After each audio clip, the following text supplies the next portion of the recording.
goodness.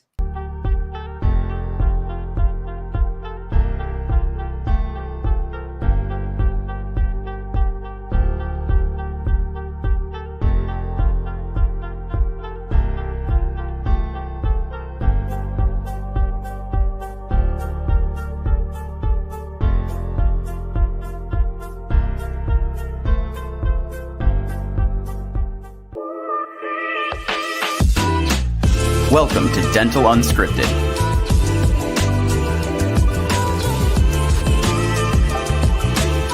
Where Mike Dinzio and Paula Quinn break down the practice ownership journey, one episode at a time. Starting up, buying, and running a successful dental practice.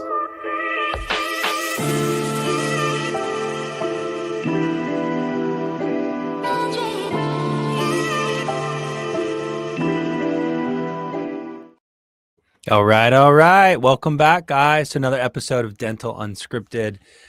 I am one of your hosts today, Michael Dinzio, one of the founders at Next Level Consultants, and we also have the pleasure of having Miss Paula Quinn, my partner at. Hi, how's it going? Did you see me dancing down here? I was like jamming to the beat. To that beat. It is a pretty good beat. I know. It gets the juices flowing. Well, hey guys, we got a good episode today. It's about taming the wild. And no, we're not talking about Paula's hair. What we are talking about is team members. And team members can be crazy, wild, fun, challenging, stressful, all the things. We're going to just talk about some of the things that we do to help team stay focused, stay accountable, results driven, ownership mentality, fun stuff like that. So should have a few of our wild children, wild team members on here. Yeah, we should. Maybe they will chime in, since they didn't chime in on the last episode. Guys, if you're listening, ladies, you know who your wild ones are. You know who you are, and you need to participate to the program today. All right. Well, before we get too far, I got some housekeeping. If you are watching our program on Dental Unscripted, this is Dental Unscripted. If you're watching, listening on Startup Unscripted or Dental Acquisition Unscripted, you need to get over to this channel, which is the real channel, the new channel that we will be continuing our program on. This is going to be the only one. We are shutting those other two programs down and going all in on this one. So Dental Unscripted, it's a navy blue kind of turquoise with a tooth. Big shocker. We got a tooth in our logo. Everybody does on these podcasts. So please join, subscribe, review us, all the things. The other thing you'll notice in my background is our newest partner and sponsor to today's episode, CandidPro. You all have heard of aligners and clear aligner therapy. There's a lot of choices out there, but we specifically partnered with Candid because of a lot of things. So before we get into it, I'm going to read a little thing that they wrote up for us because it's way better than I could ever do here. So CandidPro is a clear aligner system built for general dentists. I know a lot of folks who are coming out of dental school and are interested in profitable therapies like aligners, but they aren't always confident enough to jump right into it. And that's so true. Paul and I could talk to you guys about all that. Like, a lot of our clients are very concerned about clinical and, the risks and all the things. But one of the reasons is the things that they're doing. And so with CandidPro, you'll get a US-based licensed orthodontist reviewing and approving all of your treatment plans with no additional cost. And I think, and Paula thinks, that's huge. It's a huge value.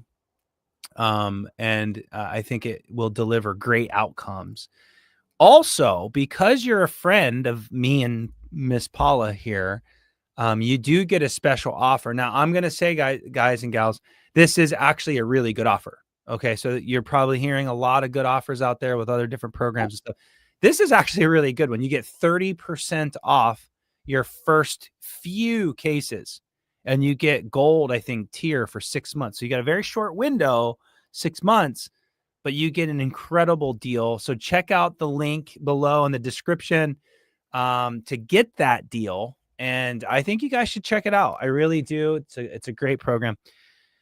Anyways, without further ado, let's get into it. Taming the wild, not your crooked teeth, but team members.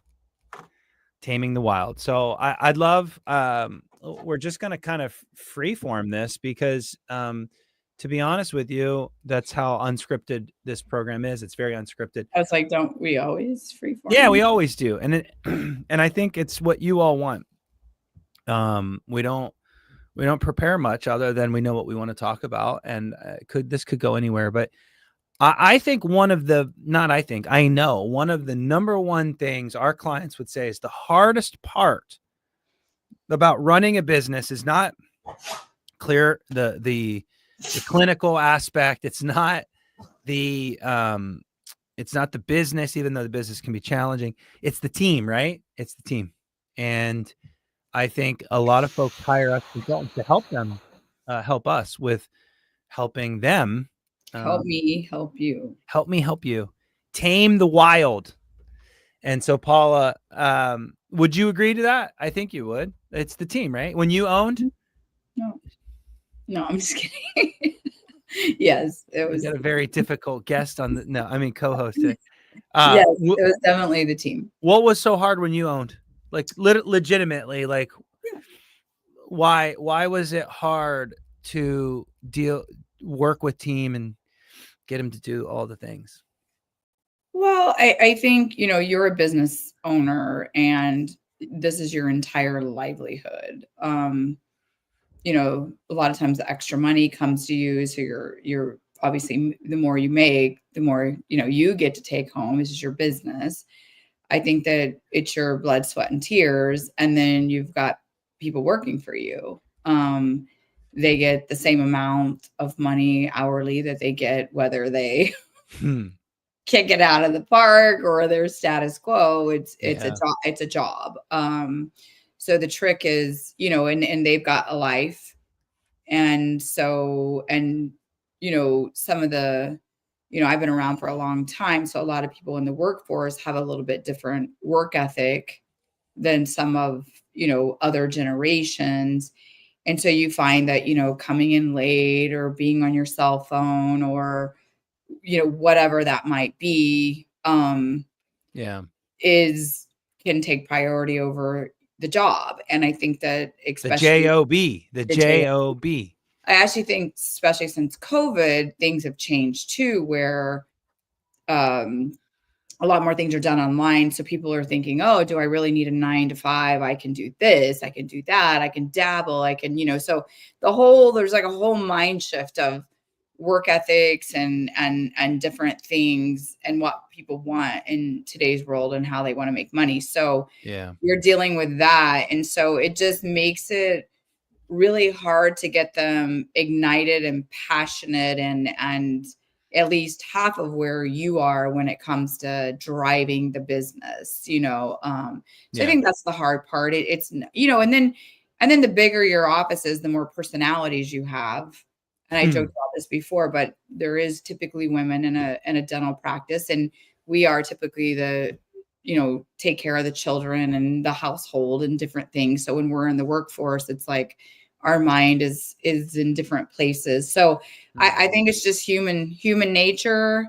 Yeah. And I think it's such a small business that the owner is the person running the business is the owner. So we're sitting here thinking, oh my gosh, this is great. This is our business. We're going to make money and we're going to service patients and like, let's all get passionate. And they're like, all right, so it's the people. Absolutely. It is. And what's interesting is like, I mean, to say that all that, like in one way is like you're giving the keys to your baby, right? For $28 an hour, someone making $20 an hour in some state. You're in Seattle. I am sitting in Washington, so yeah, it's 28. So yeah, I mean, even more shocking for me to hear that, because you're right, $20 is like, I mean, I'm not going to say it's McDonald's wages, but I am going to say that like the job force, the folks that are applying are trying to better themselves from the service industry, from driving Ubers, from like, and we're literally just kind of letting them run our business. And it's And then we enforceable. get mad, sorry, we get mad that they're not, they don't care as much as we do. Well, and let's talk about, like, it's a small business. The taxes, the overhead is outrageous. So, Yeah. I'm not saying every practice. It depends on the practice. So I'm on forums all the time on Facebook, and they're like, we don't get benefits. And this is the first time the hygienist has ever gotten benefits and blah, blah, blah. And yeah, there are a lot of great things, but dentists can barely with especially if they're a fee or I'm sorry, not a fee for service, if they're a PPO provider, if they accept dental insurance in their practice. Yeah. I mean, it's highway robbery. And so It is. they're sitting here getting, I won't say the word, over on this end and then on this end. And there's nothing more than they probably want to take care of their employees. But small businesses are stuck between a rock and a hard place when it comes to making money, taking all the risk, and then also trying to pay and make team happy. Any small business. I mean, we know we're small businesses. That's what I'm saying. Any small business. It's like, it looks like when you're a $1 million business that you're probably taking home 500,000 or 800,000 or 300,000. And it's just not always the case. It's I know $1 million business. The dentist could be making 150,000, which, by the way, they have student loans, they have a home, they have practice loans, they have their wife, or significant other, I should say, kids, all those things. 150,000 isn't a lot of money for someone in California or Washington. Yeah. Or people who are still paying off loans and trying to, here they go into this, I'm a doctor, and it's like, that's right. But are you? No, I'm just kidding. No, you are, but you don't have a you paycheck. Are, but are you getting paid like one? Exactly. So I guess that kind of so that tees it up for today's discussion, is like, that's the problem. That's the problem.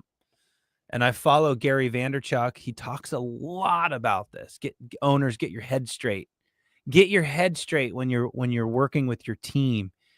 But what does he mean by that? I know, but tell our audience what he means by that. You kind of just appreciate the fact that they're never going to be an owner, and you can do all the things, but they're never going to be you. And you should run your business, and you should care more, and you should have this gray hair that I have, and like that's you own the business. People aren't going to do it for you. Like, they do help you.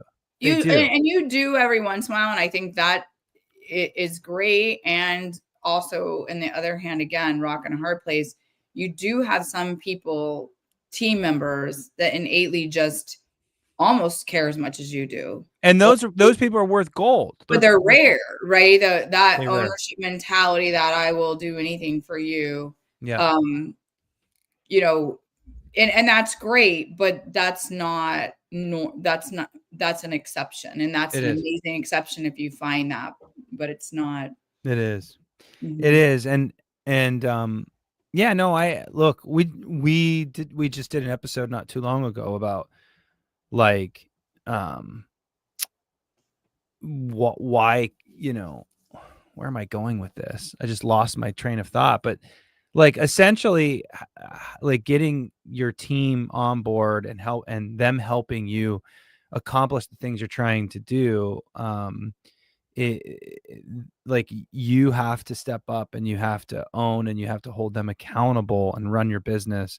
And you just expecting them to drive is not going to work out super well. So, I don't know. I rambled there because I literally lost my train of thought. But so how do we get the most out of our team, Paula? Like, there are so many things that we could probably talk about. This could be literally an hour conversation. But yeah, when you are trying to get team members to change or to do a belief shift, a shift, what's your thoughts? I mean, where do you start with that kind of challenge in an office of getting them to shift their brains and getting them to think about things like an owner? Yeah. Well, I'm not going to brag, but I'm going to brag for a minute. I think me personally, I'm gonna shift to how we as next level get that to happen, or as a coach. But I do think one advantage I have is I have been a team member for 35 years. I have owned, and so I have a perspective, or something that I can bring from both aspects that not everyone can bring. So Mm-hmm. I think I can put myself in the team member's shoes. I can put myself in the owner's shoes, and have empathy or sympathy on both sides, and relate. So I think being relatable is really helpful as a coach. I think how do we actually do it?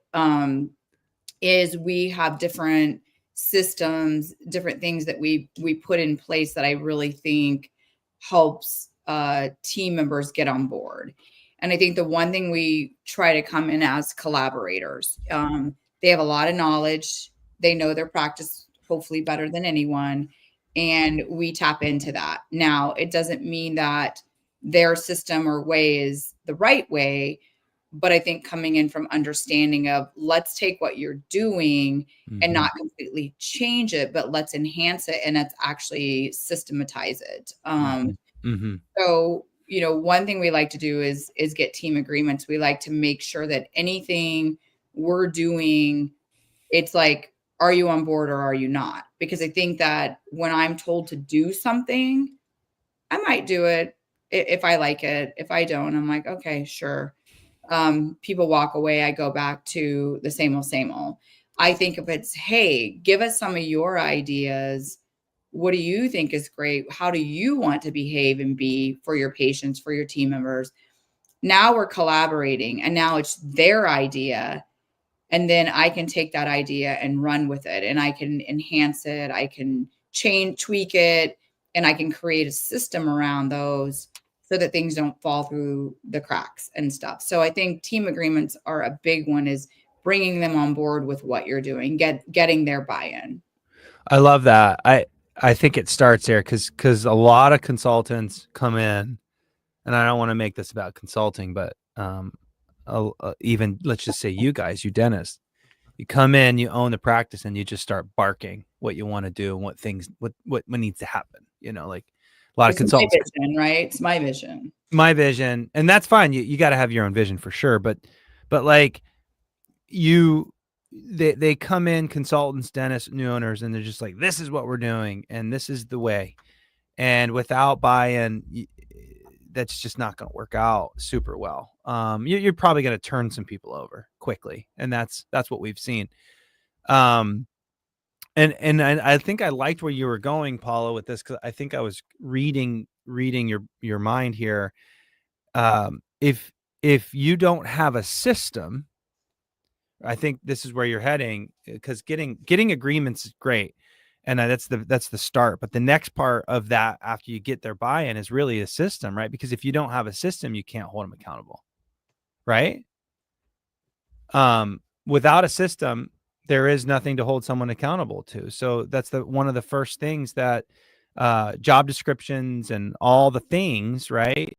If everybody's just kind of doing it, you can't hold just doing it accountable, right? At all. You have to have a system first, and then once the system's in place, then that's when the accountability begins. I mean, you work a lot with our teams on systems, Paula, really quick, and I see Nicole chimed in. That's great.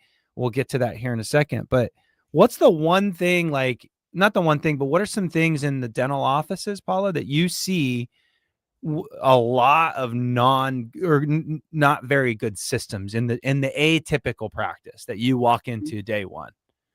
Like, because we do practice analysis all the time, and there's always systems broken. What's like some of the more common systems that break? Oh my gosh, the number one is insurance verification eligibility. Like, Yeah. do we really know what this patient owes? Do we really know how to present this treatment plan? Are we prepared with this treatment plan? Just really how to utilize insurance, maximize insurance, understand insurance, However, you work for the dentist, not the insurance company. So how to verbalize that to still get what you want done, but help assist the patient along the way with accuracy and preparedness. I mean, that is literally number one. It trickles all the way to the front, to the back. And I think Nicole's thing is great, where it's creating a system where, because that was kind of what we're talking about, understands their role, is empowered to meet expectations. It's that transparency. So what a system does, it creates transparency for both the team member and the doctor. So like you said, when someone falls short of it, we know where it happened, because there's a repeatable process. System. There's a process. And it's like, let's say that, patient's upset about, we charged them for something we shouldn't have, or quoted them wrong. We start, like, if getting the eligibility and entering it correctly and letting the practice management system work for you isn't happening, everything else is a domino effect from there. That's right. That's right. Because that is the system. That is the process. That is the system. Paula's mentioning a comment that came in from Facebook. It's one of our coaches, Nicole. She says, I think as a consultant, it's about creating a system, all caps, where everyone understands their role and is empowered all caps. To meet, all caps, empowered to meet expectations. And that's exactly what we're talking about, is systems. But then the empowerment part is also important also. Well, that's what that system does, is because if I know the job role, I know how to do it, and I know where doctor or we want to go with it, I'm empowered. I don't need to feel insecure about my job. I don't need to feel nervous that I'm not going to do something correct with a patient. I barely even need to go to doctor, because I understand the system. That's where the empowerment comes in, is I can rock at my job now. I know what doctor expects. I know the system. I know the processes. I have all the tools. I really, the only way I'm going to mess up is, we're human. I have a bad day, like something small, but it should be small and rare. Very. Yeah. And yeah, exactly. I mean, I love that. And again, back to where we started in the meeting, or the meeting, the podcast, where like you have as an owner, you have to like get involved. You can't just be the dentist anymore, like an associate. So getting involved and noticing that the insurance process, treatment planning is not accurate. So dig in, fix the systems created. Now, as the owner, the mom and dad, we talked about at the beginning of the conversation, now you have to hold them accountable, and over and over and over again, until it becomes a culture. And that's kind of where we're heading, is like this culture. And is culture a real thing, is my question here. And it is. Paula, you always say culture eats strategy for breakfast. Yes, culture eats strategy for. I knew you were going to say it. I didn't know if you were going to say it. I wasn't sure. But it's true. And what do you mean by that?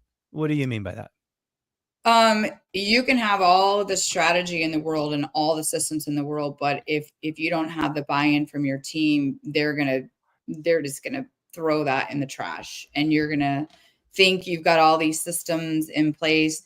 They're unhappy at work. They don't get along with someone. They're not buying in. They're gonna trash that. They're gonna do what they want to do. Yeah. Even though it's all your little SOPs are right there, it's written down.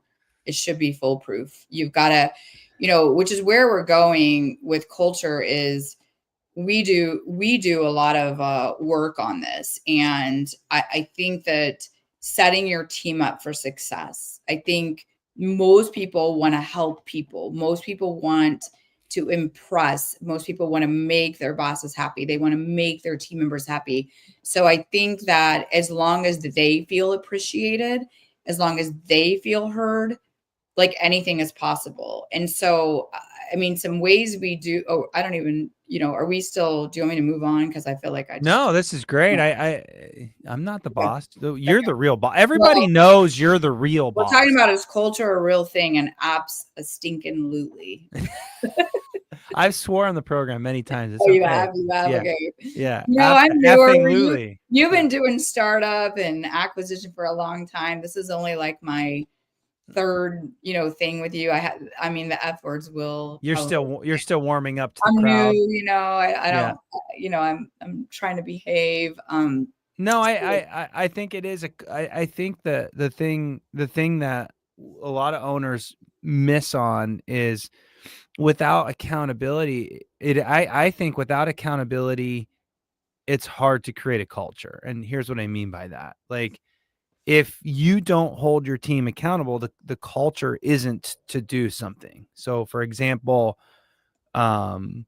if creating a 7-star customer experience, how do you get that culture? How do you get to that? Well, that's the standard. You hold people accountable to it over and over and over and over and over and over and over until that becomes the culture of your entire practice. And if someone doesn't fit that culture, you weed them out. But the only way you would do that is by holding them accountable over and over and over and over until you get so sick of telling the same person over and again, hey, dude, Well, Michael, you're but I not. think but it starts before then, and we kind of touched on this with team agreements, and you said, yeah, that's one thing, but I think it's, our core values. We've done this with Next Level is they say you hire and fire by core values. So if someone doesn't fit those core values, it's not the right culture. So I think number one, agreements as a team, we all agree to something. Now I can hold you accountable. I think we talk about core values. What can we be okay with, and what are we like, absolutely no. You cross this boundary, you're gone. I think that's it. I think then the transparency comes with the job descriptions. Like, what am I supposed to do? When? How? What do you expect of me? Because if I don't know, I'm going to fail you every time. You have to tell me. It's got to be written. I've got to be able to practice it. So it's got to be repeatable, transparent to other people, so they're not judging me. And then I've got to be able to practice that and become proficient in it. And that's where we talk a lot about setting goals. Like the team has to know the goals. Doctors are so afraid to share money and goals. Team eat that up. Dude, they do. They so do. Like, every time we just came off of annual planning and it's still January. We just did annual planning this month is what I meant to say. And I was about to say, I did say last month. And annual planning is one of my most favorite times because we get to declare all the things that we want to do, with goals we want to meet. How did you do last year? What do we want to strive for? So, and every single time we do that with a new client, the office's eyes are open. They're like, and they say, thank you, right? This is great. You. They always say thank you to Paula and I. And I'm just like, hey, doc, is this an aha moment for you? Because we gave them numbers and they're starving. They're starving for this information. And you were so afraid to share it. If you don't share your goals by numbers, how are they going to help you get there? How?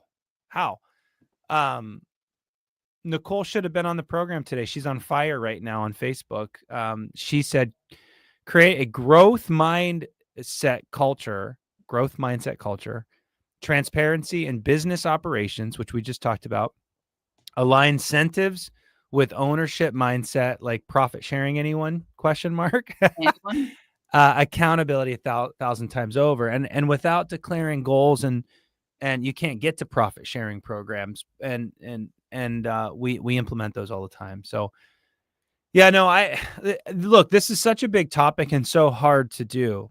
How could you how do you simplify this, Paula? Like, just like someone that's just kind of getting into this stuff, they're brand new owners, they don't have us coaching them on.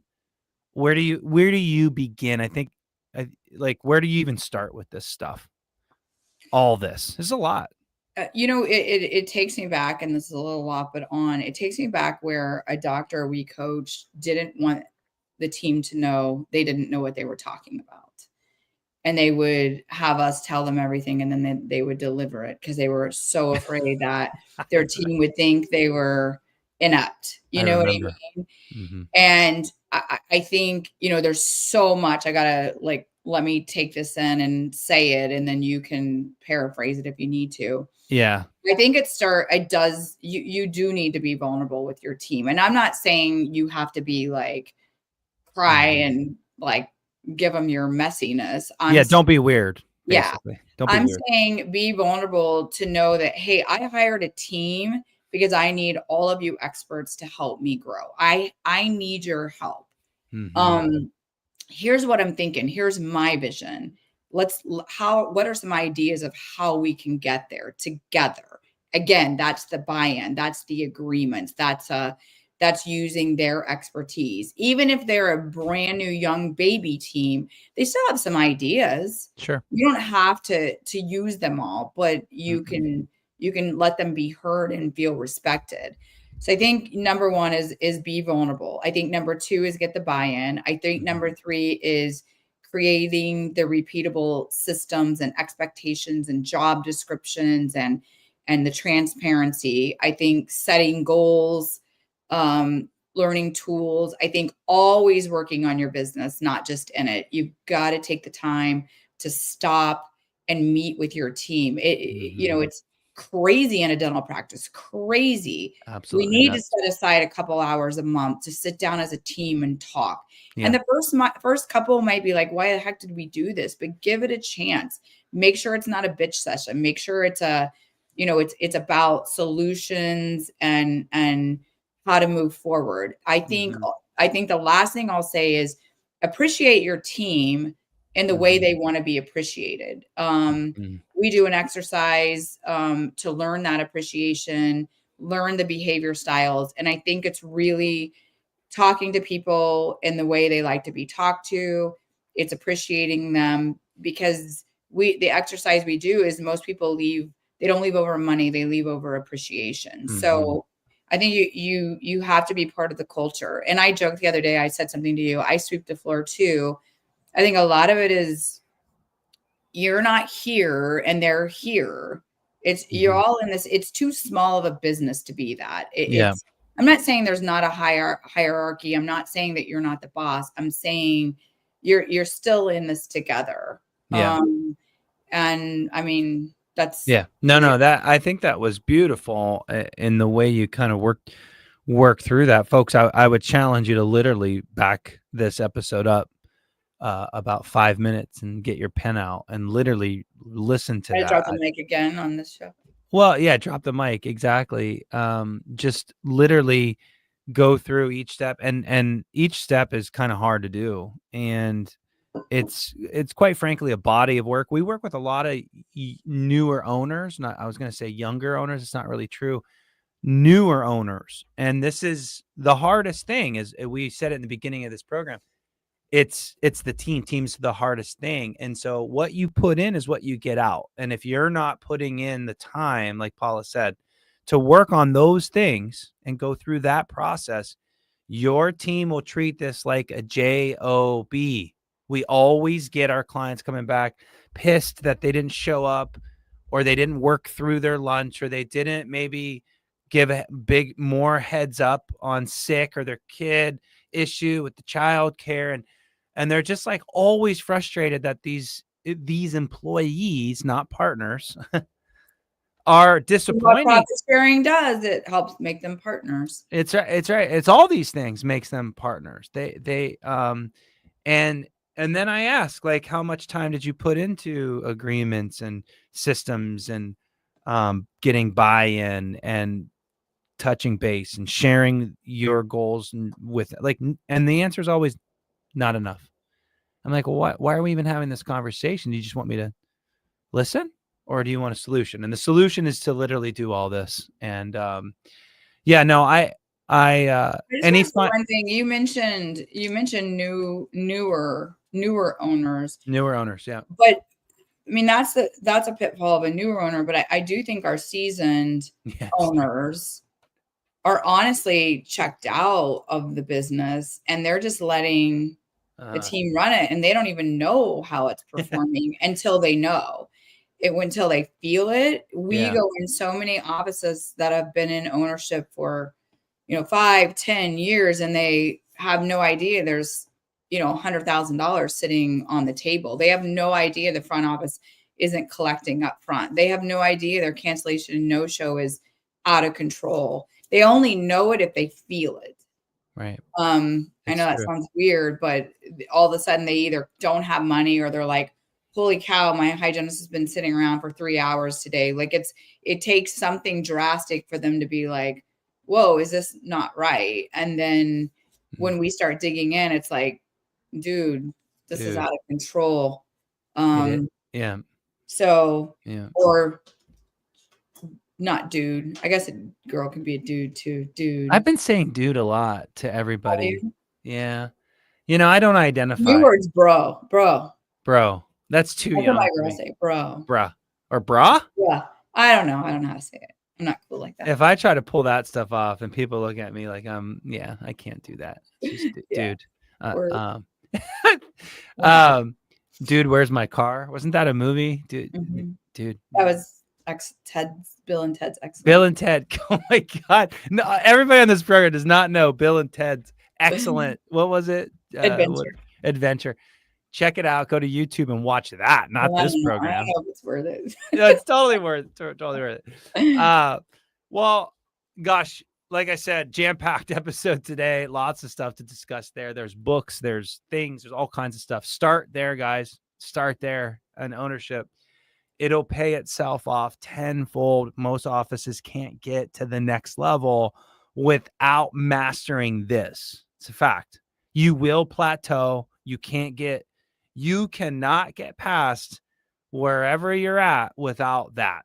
Because culture strategy. That's right. Paul is doing a Pac-Man thing for those that are listening. They can't see. Well, they can, but if they log on and subscribe to YouTube and follow us on there. But most people. All right. Well, again, thanks so much, Paula, for helping me on the program here. But before we head out, let's turn back to our friends Candid behind me, CandidPro, clear liners. We got you guys this amazing offer right out of the gate. You guys get tier gold tier pricing for 6 months. I mean, it's huge for it's called the new provider bundle. If you're looking for a more profitable clear aligner solution, this is exactly what you need. Check out the link below. And all I would ask is you check them out. There's a lot of options, and these guys should be one of them for you. So without further ado, subscribe, do a Google review or whatever. We love you guys, and we appreciate all of your support. And if you ever need help with consulting, buyer rep, startup, just general practice management, hygiene, front office, credentialing, billing, all the things we do, please reach out and just have a conversation. If we can't do it, we'll refer you to someone that's better at us in other ways. So, okay. I guess that wraps up another episode. Thanks again, Paula. Talk to you guys soon. Thank you, Michael. Bye. Bye. Thanks for everyone who participated. Yes. Nicole specifically. Shout out. All right, guys. See ya.